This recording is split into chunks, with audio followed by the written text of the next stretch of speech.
Hi, I'm Maddie Sheedy. I'm president of Melbourne University Women's Football Club, and this is my 4th year in the role.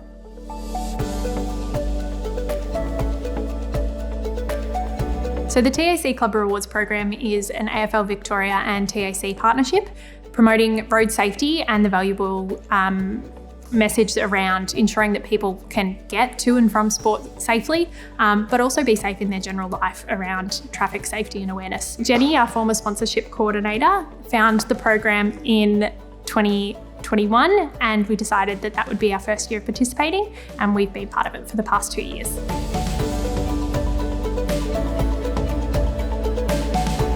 We are a large women's football club and we are based in the centre of Melbourne. We have so many players that ride their bikes, take public transport, but also walk and drive to training. We also have a large majority of our players who have come from out of Melbourne, being a uni student population, and therefore are doing long trips outside of Melbourne. So knowing our players and knowing the safety and the wellbeing of our players is paramount.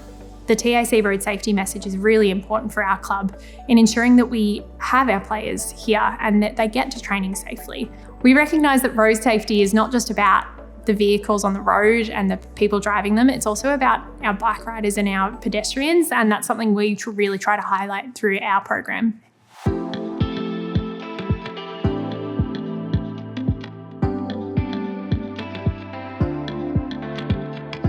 So in 2022, we took ourselves a step further and realised that we'd managed to get the $7,000. What could we do to actually get the $10,000, the full sum of money through this program? So we took a step to actually look really closely at the guide they provide and how we could nail every element of what they were asking for in the grant.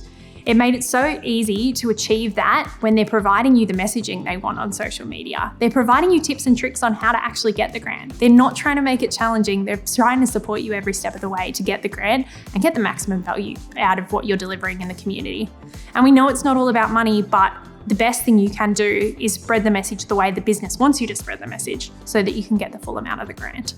My best tip in engaging with the program is read the resources provided. Make sure that you take in the information that they have there and use the assets that they're providing. The assets being the social media pictures, the imagery that they'd like to see, the branding, and also making sure that you share that message consistently across the year. Don't worry if you only start halfway through the season, but then have the record of the data across the rest of the year. They're really generous in what they see as ticking of the boxes for achieving that grant. So take the time to make sure you understand exactly what they're asking for and then achieve it. Help your social media coordinator or comms coordinator in your club to activate your social media around this space. Make sure your game day announcements, you're including messaging around TAC, and also make sure to spruik it on your internal notice boards. The best thing you can do then is go back and make sure you've got screenshot evidence to submit with your grant, because it's all good and well to say that you've done something, but you really need evidence to back it up. So while the verbal pieces are really important, it's also the assets online that are going to be able to help you prove the successful implementation of the grant.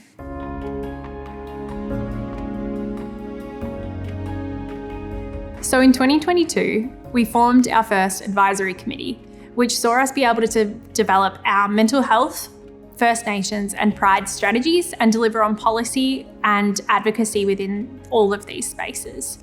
It was particularly with these funds that we were able to pay for a psychologist to come in and deliver 3 sessions to our players and community members to support their mental health and wellbeing. We've also been able to run our incredible Pride initiatives, our First Nations round, and support to pay for some of these pieces outside of football that are also so valuable to our playing community. We know as a women's football club and as a space that is accessible to trans and gender diverse players, we have an important role to play in the football community to advocate for these people and provide a space that is welcoming across the board. One of the questions that they did ask last year was, what are you going to spend the money on? And I think having a really tangible plan about what you want to achieve in spending that money is a great idea.